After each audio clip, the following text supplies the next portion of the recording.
نحمده ونصلي ونسلم على رسوله الكريم اما بعد فاعوذ بالله من الشيطان الرجيم بسم الله الرحمن الرحيم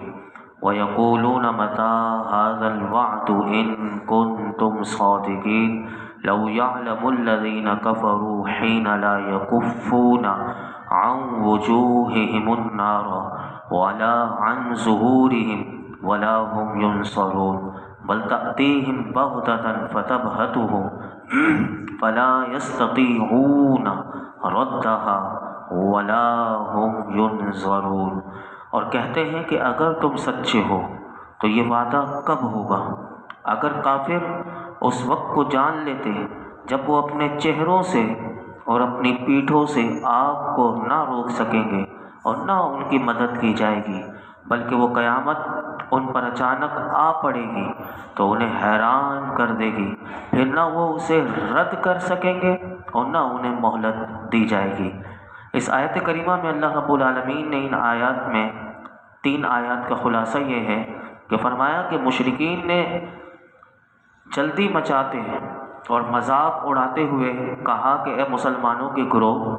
کہ اگر تم سچے ہو یا عذاب یا یہ قیامت کا یہ وعدہ کب پورا ہوگا؟ تو ارشاد اللہ رب العالمین نے فرمایا کہ اگر کافر اس وقت کو جان لیتے کہ جب وہ اپنے چہروں سے اور اپنی پیٹھوں سے دوزخ کی آگ کو نہ روک سکیں گے اور نہ ان کی مدد کی جائے گی تو وہ کفر پر قائم نہ رہتے اور عذاب طلب کرنے میں جلدی نہ کرتے۔ کفار کو اپنے عذاب کا حقیقی علم ہو جاتا تو قیامت کا وقت نہ پوچھتے بلکہ اس کی تیاری میں لگ جاتے۔ اللہ اکبر، یہ ہمارے لیے بھی ہے۔ اور اسی آیت میں یہ بھی فرمایا کہ کفار کے طلب کردہ عذاب کی شدت جو ہے صرف ایک اس کی جھلک اللہ رب العالمین نے ان آیات میں بتائی ہے کہ اس کی جھلک کیسی ہوگی کہ وہ اپنے چہروں سے اپنے پیٹھوں سے آگ کو نہ روک سکیں گے۔ اب یہ شدت بیان کرنے کے بعد اللہ رب العالمین نے ارشاد فرمایا کہ کفار کو اس کے آنے کا وقت معلوم نہیں بلکہ وہ ان پر اچانک آ پڑے گی، تو پھر فرمایا کہ وہ انہیں حیران کر دے گی اور اس وقت نہ وہ کسی بھی ہیلے سے کوئی سا بھی ہیلا کر کے فرمایا اسے نہ رد کر سکیں گے اور نہ اس وقت انہیں توبہ اور اس وقت انہیں معذرت کرنے کی مہلت دی جائے گی۔ یہ دنیا میں توبہ کی بھی گھڑی ہے، توبہ کا دروازہ ان کے لیے کھلا ہوا ہے۔ آج وہ معذرت کر لیں، آج وہ اپنے کفر سے باز آ جائیں تو ان کے لیے بہت اچھا، لیکن پھر نہ باز آئے تو پھر ان کے لیے یہ اللہ رب العالمین نے بیان کر دیا۔ آگے ارشاد فرمایا وَلَقَدِ اسْتُهْزِئَ بِرُسُلٍ مِّن قَبْلِكَ فَحَاقَ بِالَّذِينَ سَخِرُوا مِنْهُم مَّا كَانُوا بِهِ يَسْتَهْزِئُونَ، اور بے شک تم سے اگلے رسولوں کا مذاق اڑایا گیا تو جس عذاب کا مذاق اڑاتے تھے اسی نے ان کو گھیر لیا۔ اس آیت میں اللہ رب العالمین نے اپنے محبوب کو تسلی دیتے ہوئے مزید فرمایا محبوب جس طرح آپ کی قوم نے آپ کا مذاق اڑایا ہے اسی طرح آپ سے پہلے میں نے جتنے انبیاء بھیجے ان سے پہلے جو انبیاء آئے ان کے جو کفار تھے وہ بھی نبیوں کا مذاق اڑایا کرتے تھے، تو مذاق اڑانے والوں کا مذاق انہیں لے بیٹھا اور وہ اپنے مذاق اڑانے اور نبی کے ساتھ مسخرہ پن کرنے کے وبال میں یعنی اس کے عذاب میں گرفتار ہوئے۔ لہٰذا محبوب آپ رنجیدہ نہ ہو، آپ کے ساتھ استہزاء کرنے والوں کا بھی یہی انجام ہونا ہے۔ آج اگر آپ دیکھیں تو سویڈن میں قرآن کے ساتھ کتنی بڑی بے حرمتی اس خبیث باطن نے کی، اس اتنا گندا شخص کہ جس کو پوری سویڈن کی پولیس کی سرپرستی میں اس نے قرآن حکیم کو اس نے جلایا اور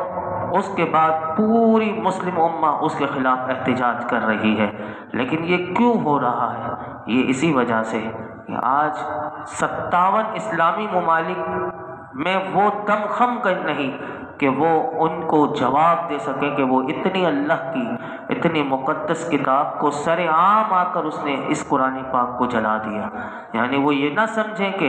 اگر ہماری قوم نے ان سے بدلہ نہ لے سکی، ہمارے حکمران نہ لے سکے، تو یہ دیکھیے کہ اللہ رب العالمین نے اپنے محبوب کو تسلی دیتے ہوئے فرمایا محبوب آپ رنجیدہ نہ ہو، آپ کے ساتھ استہزاء کرنے والے، آپ کے ساتھ مذاق کرنے والے، مسخرہ کرنے والوں کے لیے۔ اور 4ویں پارے میں فرمایا انا کفیناک المستہزئین، کہ ہم کافی ہیں ان استہزاء کرنے والوں کے لیے۔ اور انشاءاللہ دنیا دیکھے گی اس ذلیل آدمی نے قرآن پاک کو جلا کر، وہ ویسے ہی اتنا ذلیل، اور اس نے اپنی اس نے اپنے عذاب کو، اللہ کے عذاب کو اس نے دعوت دے دی ہے۔ آپ اندازہ لگائیں اتنے خطرناک لوگ یہ یورپ ممالک میں ہیں کہ آپ اندازہ لگائیں ان کو کتنے اسلام سے، کتنا مسلمانوں سے، اس کتاب سے انہیں کتنی دشمنی ہے کہ اس کتاب کی حرمت کا بھی، حالانکہ آزادی اظہار کی رائے کی آزادی ہے، لیکن اس میں وہ آزادی اظہار رائے کی آڑ میں اتنے بڑے جرم کر جاتے ہیں، حالانکہ یہ بہت بڑا جرم ہے، لیکن آج تک اس کو کوئی روکنے والا نہیں۔ لیکن اللہ رب العالمین کا جب عذاب آتا ہے تو پھر کوئی نہیں بچتا۔ تو یہی اللہ رب العالمین نے فرمایا کہ استہزاء کرنے والوں کا بھی یہی انجام ہونا ہے۔ فرمایا قل من یکلؤکم باللیل والنہار من الرحمن بل ہم عن ذکر ربہم معرضون، تم فرماؤ رات اور دن میں رحمان کے عذاب سے تمہاری کون حفاظت کرے گا، بلکہ وہ اپنے رب کے ذکر سے منہ پھیرے ہوئے ہیں۔ محبوب آپ ان مذاق اڑانے والے مغرور کافروں سے فرمائیں کہ اگر اللہ رب العالمین رات اور دن میں تم پر اپنا عذاب نازل کرے تو بتاؤ کہ تمہیں اس کے عذاب سے کون تمہاری حفاظت کرے گا؟ کیا اس رب کے علاوہ کوئی ایسا ہے کہ جو تمہیں عذاب سے محفوظ رکھ سکے؟ تو حقیقت میں یہ لوگ سراسر غفلت میں پڑے ہوئے ہیں اور اپنے رب کی یاد سے منہ پھیرے ہوئے ہیں۔ فرمایا ام لہم آلہۃ تمنعہم من دوننا لا یستطیعون نصر انفسہم ولا ہم منا یصحبون، کیا ان کے کچھ خدا ہیں جو انہیں ہم سے بچا لیں گے؟ وہ اپنی ہی جانوں کی مدد نہیں کر سکتے اور نہ ہی ان کی ہماری طرف سے مدد و حفاظت کی جاتی ہے۔ اللہ رب العالمین نے کافروں کے جو خیال میں ان کے جو بت ہیں، ان کا جو خیال ہے اس کو ذکر کیا اس آیت میں۔ فرمایا کہ کافروں کے خیال میں یہ ہے کہ ان کے کچھ خدا ہیں کہ جو انہیں ہم سے bچاتے ہیں اور ہمارے عذاب سے اسے محفوظ رکھتے ہیں۔ فرمایا ایسا تو نہیں۔ فرمایا اگر وہ ان بتوں کے بارے میں یہ عقیدہ اعتقاد رکھتے ہیں تو کہا سنو، ان بتوں کا حال تو یہ ہے کہ تمہارے بت وہ اپنی جانوں کی مدد نہیں کر سکتے تو تمہیں پوجنے والوں کی کیا مدد کریں گے؟ اور فرمایا نہ ہی ان بتوں کی ہماری طرف سے مدد اور حفاظت کی جاتی ہے۔ فرمایا بل متعنا ہؤلاء وآباءهم حتى طال عليهم العمر افلا يرون أنا نأتي الأرض ننقصها من أطرافها افهم الغالبون، بلکہ ہم انہیں اور ان کے باپ دادا کو ہم نے انہیں اور ان کے باپ دادا کو فائدہ اٹھانے دیا یہاں تک کہ زندگی ان پر دراز ہو گئی، تو کیا وہ نہیں دیکھتے کہ ہم زمین کو اس کے کناروں سے گھٹاتے آ رہے ہیں؟ تو کیا یہ غالب ہوں گے؟ اللہ رب العالمین نے اس آیت میں فرمایا کہ یہ دنیا میں ہم نے ان کافروں کو، ان کے باپ دادا کو، کیونکہ یہ کفر کر رہے ہیں، فرمایا لیکن اس کے باوجود بھی ہم نے اس دنیا میں انہیں فائدہ اٹھانے دیا، دنیا میں انہیں نعمت دی، مہلت دی، یہاں تک کہ طویل عمر ان کو دے دی کافروں کو، ان پر زندگی دراز ہو گئی، تو اس بات پر وہ زیادہ مغرور ہو گئے اور انہوں نے یہ گمان کر لیا کہ وہ ہمیشہ دنیا میں رہیں گے۔ فرمایا کیا وہ نہیں دیکھتے کہ ہم کفرستان کی زمین کو اس کے کناروں سے گھٹاتے آ رہے ہیں اور روز بروز مسلمانوں کو اس پر تسلط دے رہے ہیں، اور ایک شہر کے بعد دوسرا شہر فتح ہوتا چلا آ رہا ہے، حدود اسلام بڑھ رہی ہے، کفر کی سرزمین گھٹتی چلی جا رہی ہے، اور مکہ مکرمہ کے قریبی علاقوں پر مسلمانوں کا تسلط ہوتا جا رہا ہے؟ کیا مشرکین جو عذاب طلب کرنے میں جلدی کرتے ہیں وہ اس بات کو نہیں دیکھتے اور عبرت حاصل نہیں کرتے؟ تو کیا یہ غالب ہوں گے کہ جن کے قبضے سے زمین دم بدم نکلتی جا رہی ہے، یا رسول کریم اور ان کے اصحاب اللہ کے فضل سے فتح پا رہے ہیں، فتح پر فتح پا رہے ہیں، اور ان کے مقبوضہ علاقہ رفتہ رفتہ بڑھتے چلے جا رہے ہیں؟ تو یہاں سے یہ بات ہمیں سمجھ میں آئی کہ یہ آیت دیکھیے کہ اللہ رب العالمین نے پہلے سے بتا دی، یعنی یہ کتنی بڑی خبر تھی کہ قرآن مجید پر جب عمل ہوتا رہا اور قرآن مجید کے احکامات اور اس کی تعلیمات پر کامل طریقے سے صحابہ نے عمل کیا، جب یہ قرآن نازل ہو رہا تھا، اللہ اکبر، حضور کی کامل اطاعت اور پیروی کو مضبوطی سے تھاما،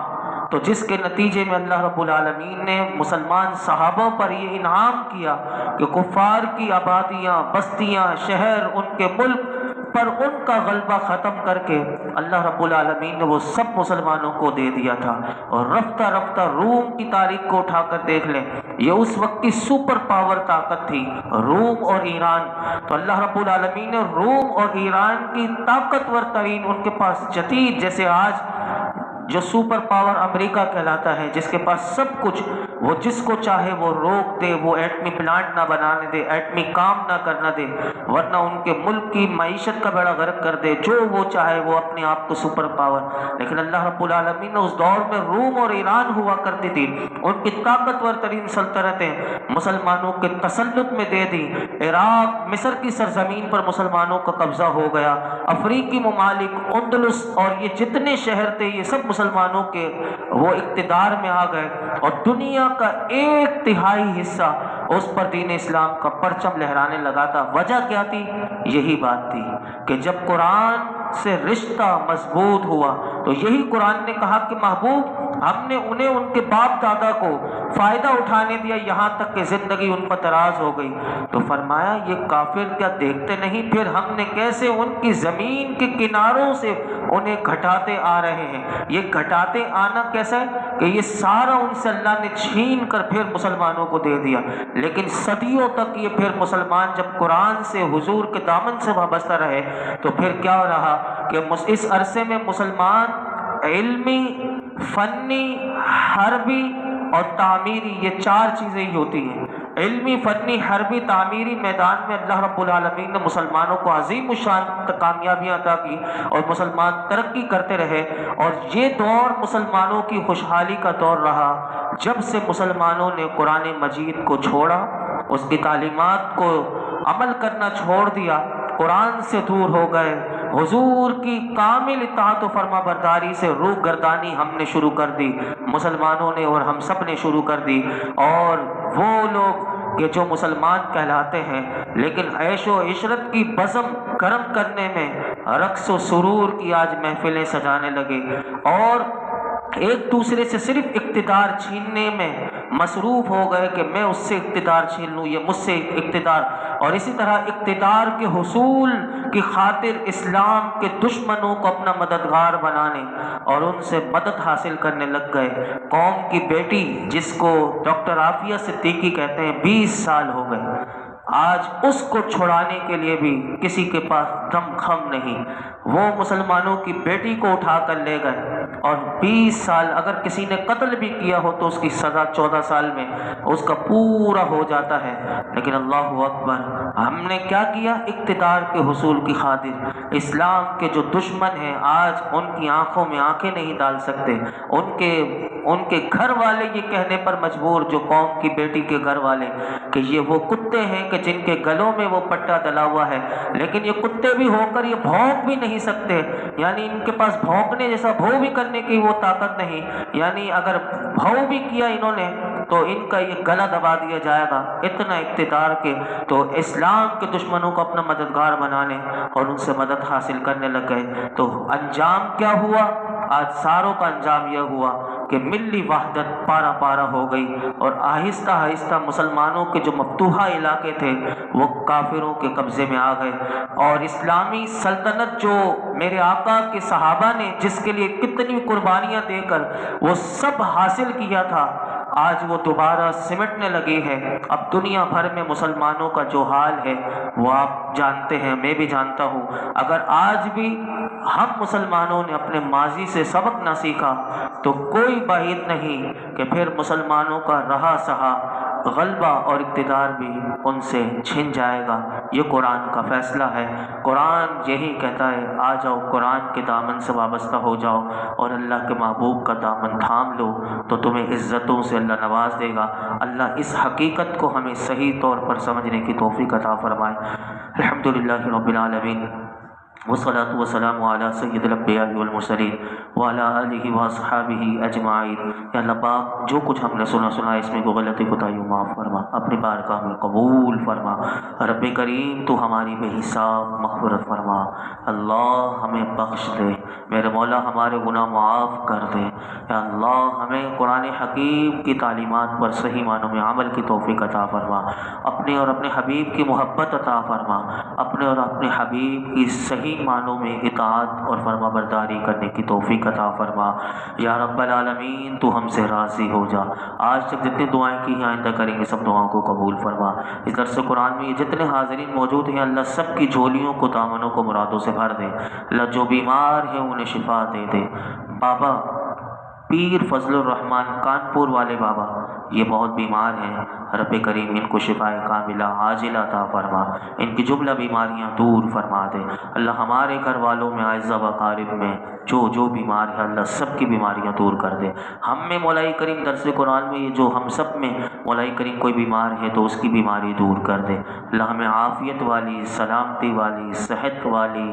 عزتوں والی، خیر والی، نیکیوں والی، عبادتوں والی، تیری رضا والی زندگی و موت عطا فرما۔ یا اللہ آج تک جتنی دعائیں کی ہیں آئندہ کریں گے سب دعاؤں کو قبول فرما۔ 1 مرتبہ سورہ فاتحہ، 3 مرتبہ سورہ اخلاص۔ سیدنا اویس کرنی رضی اللہ تعالیٰ عنہ کا آج دن تھا، وہ حضور کے کیسے عاشق تھے، اور اسی طرح سلاطین اربع کہ جن کے ہاتھ میں پورا نظام اللہ رب العالمین نے باطنی نظام دیا ہوا ہے، عبد الرحیم مغربی، سید عبد الرحیم مغربی، سید عبد الکریم مغربی،